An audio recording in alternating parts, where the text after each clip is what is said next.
in case injuries occur. You can take a tackle and throw them down a guard, and they're going to be okay. Or a guard and flip them out to tackle, they're going to be okay. It's hard to flip somebody that's never snapped in the course of a game and say, hey, go in there and snap the ball for us. You can't do that. We're obviously not out there, but this being the end of two-a-days, it seems like the last few two-days you come in between practices and how disappointed you were. What do you think is going on out there? They get tired, mental softness. We gave them a day off yesterday. It just takes some time to get back up. I don't know. We'll look at it. I think we just got to be tougher. I think we got to be tougher, mentally tougher as a football team. And we need to continue to develop that mental toughness to be successful.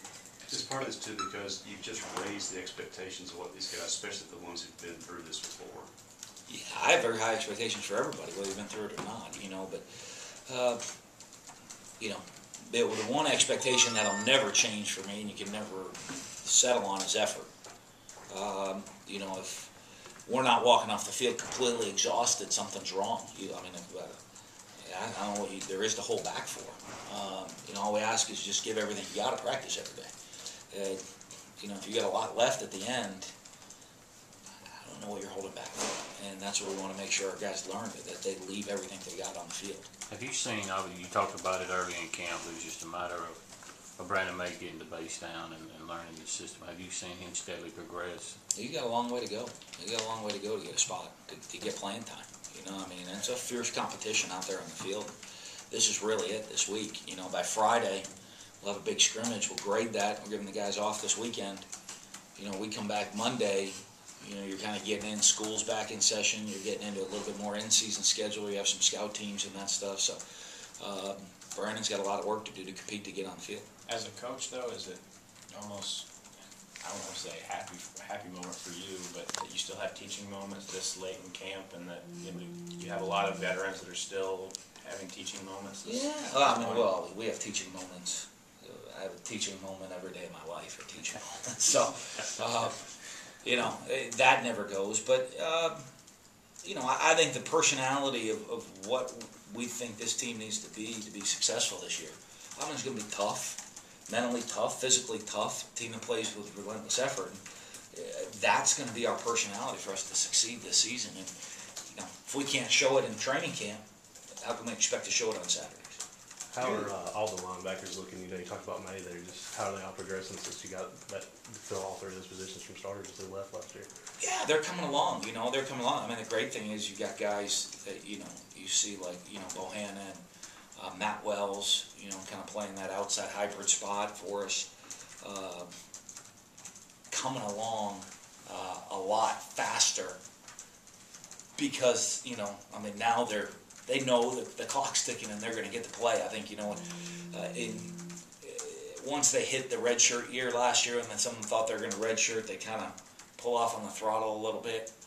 And then spring ball, there's not the sense of urgency. It's just, hey, I'm figuring out. It's fun to be out here playing and repping, and now they realize, a little over 2 weeks away, we'll be kicking it off, and it's for real. There's a little more sense of urgency out of those guys. Do you have to go to the leadership, guys like a Quentin or a Charles Mitchell and say, hey, fellas, this isn't working? You got to go talk to your guys. Yeah, they know. We're yelling at them all the time. They know. I got to get on them too.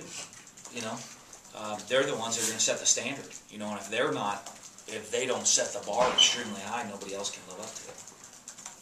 Because of Kendrick Cook's situation and Marcus Green's, injury history, do you think a guy like Rufus Warren could even see the field this year? I know it's his first year, but with the depth?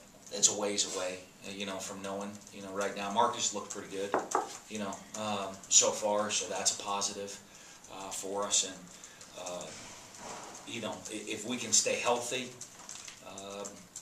his role would end up being probably pretty limited.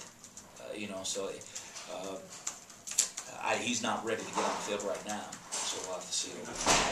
How's punt and kick return doing? Do you feel like you're narrowing that down to maybe a couple of guys? Yeah, there's some guys that you feel pretty good about. I feel good about who's going to be doing it when the ones roll out there on the field. Who's that? Your head shaking? You can find out on September 1st up in Memphis, Tennessee. You'll see. Probably the first play of the game. You might see who's back there on the kickoff return. You never know. But, you know, it's the other guys making sure we have the right depth at that position that we feel comfortable. You want to feel comfortable with, you know, three punt returners and probably 5 kick returners.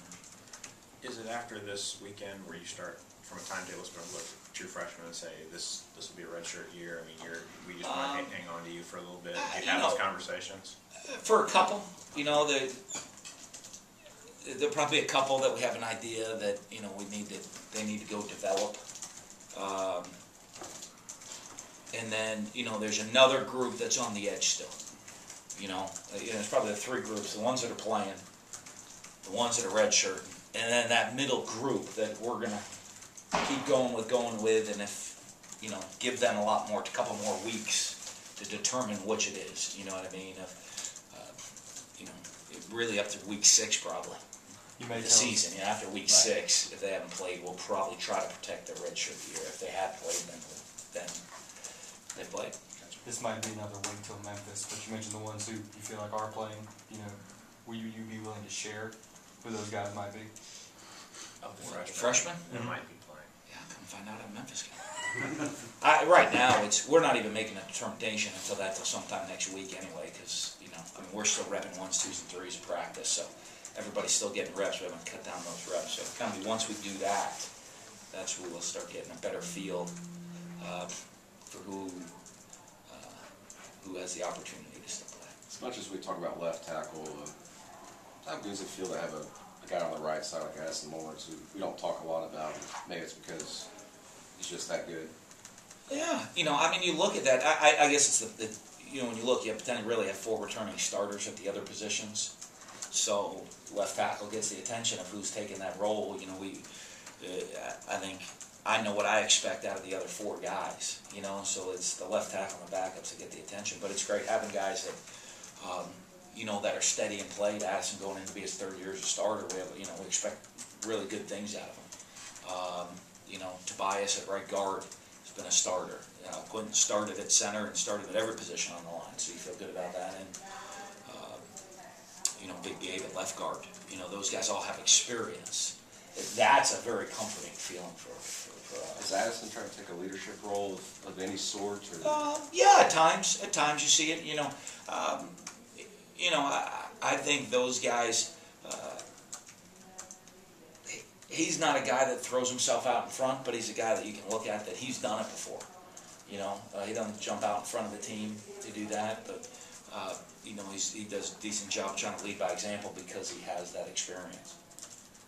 Is there anything other than being fortunate or getting lucky about being healthy throughout the entire camp? Is there something you can point to that says this is why, you know, Not exactly healthy, but we'll be okay.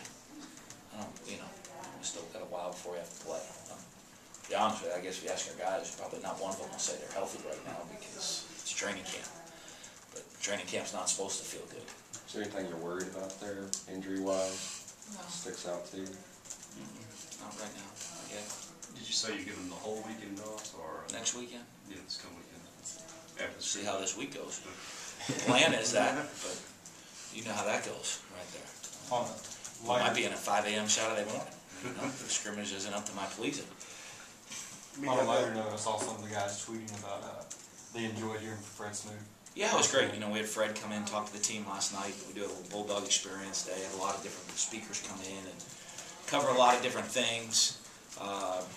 You know, and Fred, you know, brought him in to wrap it up at the end, and he did a fabulous job. You know, getting to know Fred a little bit more, I know, you know, now he's not playing right now yet. I say yet because who knows, in a week or 2 he might be back out there playing. But the fact that guys like that, older guys that have played, have experience in the program, get to come back around these guys.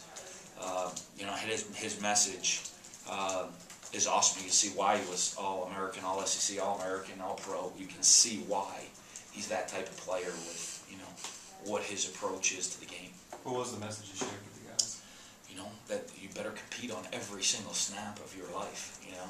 I mean, his big point is he remembers one play from practice. That was the one time a receiver caught a pass on him in one-on-one drills. In 2 years, he gave up 1 completion.